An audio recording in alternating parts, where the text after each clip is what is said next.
All right, here we are, and today I'm talking about personal core values, and I want to discuss one of mine. It's called the sponge that scales, right? The sponge that scales is a personal core value.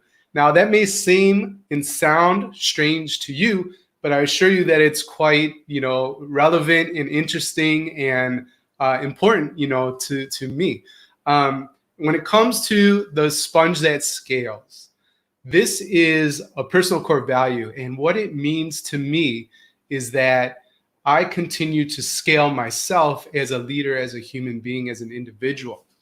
Since being a kid, like I love to learn. Learning is just so important to me. But that hunger for learning, I didn't always necessarily see it as a superpower, but it certainly is. And what I've realized, just connecting dots throughout my entire life and history, Seth Godin wrote a book called Linchpin, and it's about like creating this remarkable value within a space or an organization or whatever, so that you are that linchpin, right? Like if they removed you, things would unravel. You're so good they can't get rid of you, right? And what I've realized that my hunger for learning more and teaching it to others is a superpower, right? So when I go out and read, and distill that information, put it back out, maybe through a video like this or through one-on-one coaching or the mastermind, I'm scaling up my knowledge, my expertise, my skill set. And then when I talk about it and teach it to others, that actually brings up another personal core value, which I call the ripple effect, which is take one action that has all these generous and positive secondary, tertiary, consequences. That's what it's all about. So as I scale, think about SpongeBob, right? As SpongeBob scales, as I scale in terms of what I'm learning and teaching to others, my value increases exponentially. And as I learn more and more and more, I can serve leaders at a higher level, and they are able to have a bigger impact as well. So that's why one of my personal core values is called a sponge that scales, and that's what we're talking about here. So I want to pause just for a second. If you're checking out this video either live or you're watching a replay, put in the comments below, what's a personal value of yours? I shared a brief story there. What's a personal value of mine?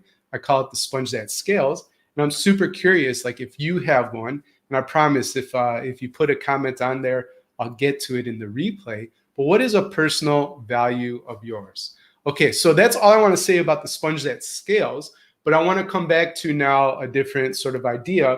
I heard this in 2015. It's hard to believe, right? Like literally in just 2 weeks, Better Leaders, Better Schools has been around for not one, not two, not three, not four, not five, but 6 years. Can you believe it? Like 6 years. Oh my gosh. It's really gone by in a blink of an eye. In that time, I've moved Chicago, Houston, Belgium, Netherlands, Scotland, and now New York, right? So it's been an expansive amount of time, but it's really gone by so fast. I remember recording my first episode with DeAndre Weaver. And Heidi, I saw that you put in there a personal core value of authenticity. So I just want to highlight that and say thank you for putting it in the comments. Tell me too, like why authenticity is so important to you. That's something that I definitely connect to. And I have a new book you may or may not know. It's coming out in September 28th. And it's about how I serve school leaders. Long story short, in creating that book, I came up with a framework of why the mastermind community is such a special place. I call it the ABCs of powerful professional development. And wouldn't you know it, Heidi, that the A stands for authenticity, right? So that's something that I could for sure relate to as well. All right, so go back. We're now in Brooks College Prep. We're recording episode number 1 of the Better Leaders, Better Schools podcast. But I remember it like it's yesterday. I recorded a conversation with one of my greatest friends, DeAndre Weaver, who's principal over at Brooks College Prep, and we put that out there. And if you would have told me back then that the show would be in season 2, have hundreds and hundreds of episodes, and at this point, 1.5 million and counting downloads, I would have said, get out of here. You're crazy. Like I would not have seen that. At the time, I was creating that podcast because I just wanted to level up back to my personal core value of a sponge that scales. In my lived experience where I've served as a school leader, leadership meetings comprised of increased student attendance, increased attendance, decreased discipline, or you're fired, right? Like that's the joke. But that didn't connect to the important things that I was really interested in, right? How do you craft a meaningful school vision? How do you have tough conversations, right? I hate tough conversations. I don't like conflict. And so that's something that I'm still learning, but I certainly had to learn back in 2015. And then you think about things like, systemic racism that exists actually in schools. You don't have to look much further than who has access to your best classes, right? Or look at your discipline data or potentially your dress code and who's that targeted at. So those are some critical questions that, for you to think about. But back to a sponge that scales, episode number 1 and all this kind of stuff. I learned back in 2015 this concept of ILT. That stands for invest, learn, and teach. I promise you, if you commit to that framework, invest, learn, and teach as a leader, not only is your impact going to increase, I think your culture is going to be better, and you're going to create that linchpin sort of value for your organization. Because if you're out there leveling up, if you're out there growing your skill set and then helping others do the same, you are irreplaceable. You are creating incredible, massive, massive value for your organization. I see Heidi put a comment, so let me read it and then discuss really quick. So she mentioned how when she's authentic and so are those around her, they have a clear sense of how to navigate our relationships. We connect on a deeper level. Trust is established. I could go on. That's a master class in a comment, Heidi. So thank you so much for sharing that. I absolutely love it. Okay, so that's invest, learn, teach. I want to read to you a quote and actually share a resource. Sorry, I know I'm off camera for a second, but I picked this up a while back, and I'm not going to read it cover to cover right now. I'm just going to read it when it's meaningful to me because I'm reading too many books, of course. But this is the Almanac of Naval Ravikant. The author is Eric Jorgensen, the foreword by Tim Ferriss. I know Naval is like one of Tim's mentors and heroes and friends. But I was reading earlier on this idea, is actually on building wealth, but it has a leadership component that I want to share with you. And here's the quote, like, this is gold. I would even tell you, like, write this quote down, and I challenge you to meditate on it, to read it over out loud or in your mind, and think about what is this for you. But Naval says, and I'm going to read it twice, no one can compete with you on being you. Most of life is a search for who and what needs you the most. Let me read that one more time. No one can compete with you on being you. Most of life is a search for who and what needs you the most. That quote is beautiful to me. It reminds me of a quote that Derek Sivers often shares. What is ordinary to you is extraordinary to me. I've learned since 2015 too that we often devalue or undervalue the worth, what we bring to the table. And at times that's an upper limit, sort of challenge. That might be the imposter syndrome, or what Stephen Pressfield calls the resistance. But what you bring to the table, the uniqueness, right? The unbelievable just creativity that's inside you, your voice. Like if I had a script, I don't, but if I had a script for this video that I'm shooting now and gave it to you, how you showed up, the energy that you brought, the way you present it would be different.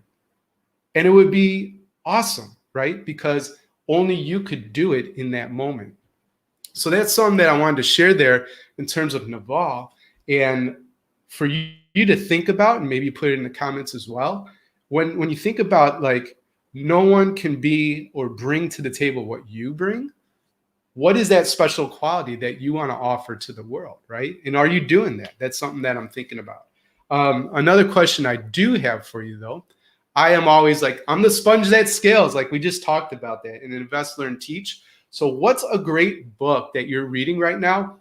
Put that in the comments as well. I'm always looking for awesome resources that'll help me grow as a leader, as a human being in general. So what is a great book you're reading right now? If you have the time, just a sentence like, why do you highly recommend it? Okay, so that's all I have to say about Invest, Learn, Teach and that Naval quote. So moving on, did you know, like, so 2015, okay, that was 6 years ago, but if we go back, way back to the 1980s, okay, I'm talking like Kenny Loggins, right, in Danger Zone, like that's Highway to the Danger Zone. You know what I'm talking about. So 1980s, I wanted to be a FBI agent or a cartoonist or a integrated, like, I don't know, a guy that fights crime at night but draws cartoons during the day.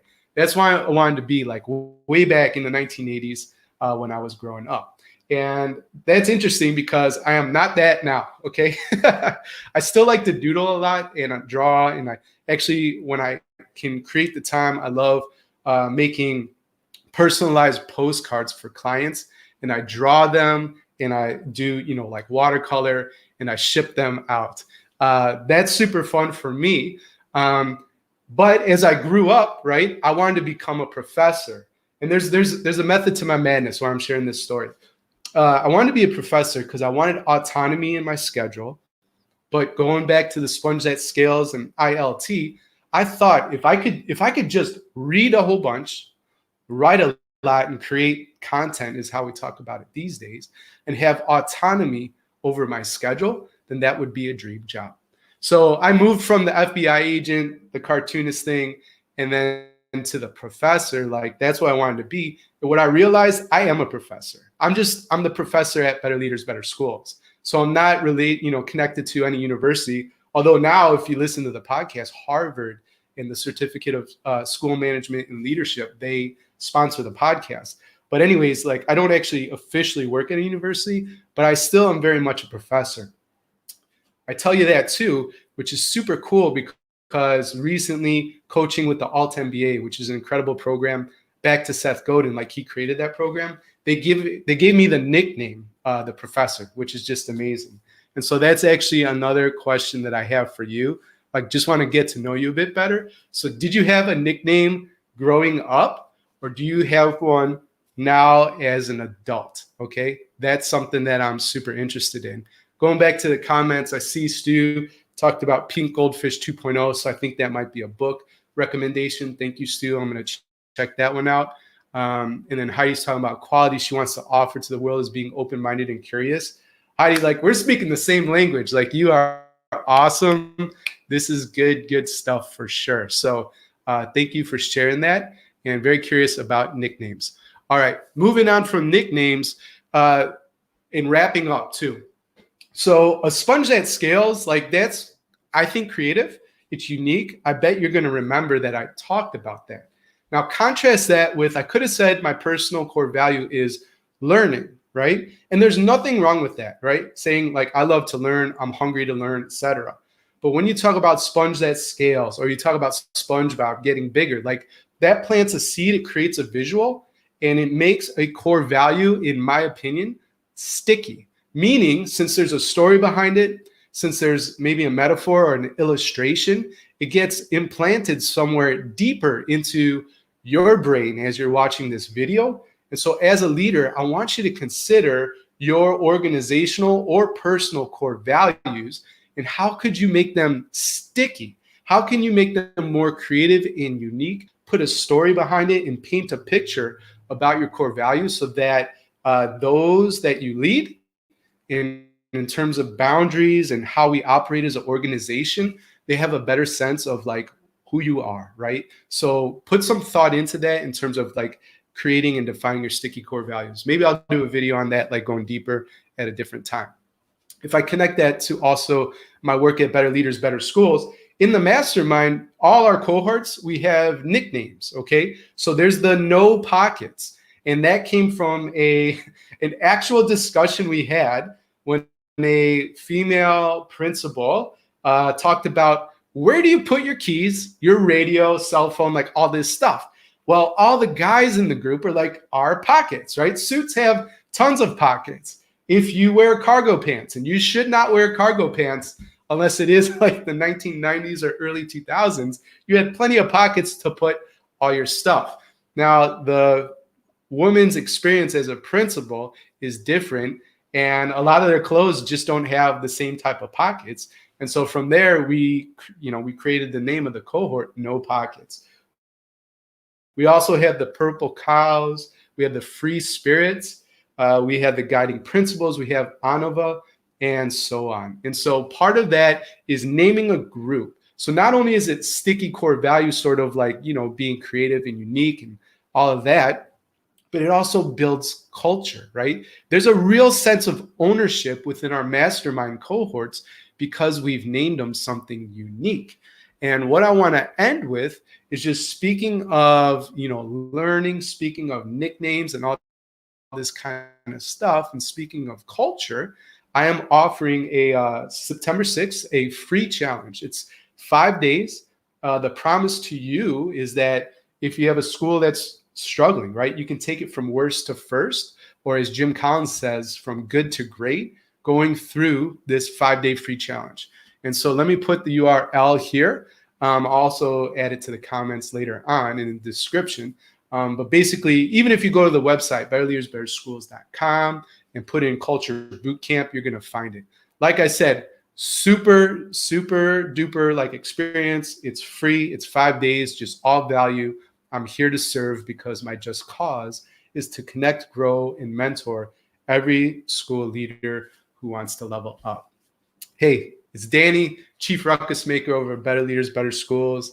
If you were tuned in, thank you so much for watching. Shout out to Stu and Heidi for getting in the comments, and much love to all the future comments that I'm sure are coming. But have a great day and go make a ruckus. Bye for now.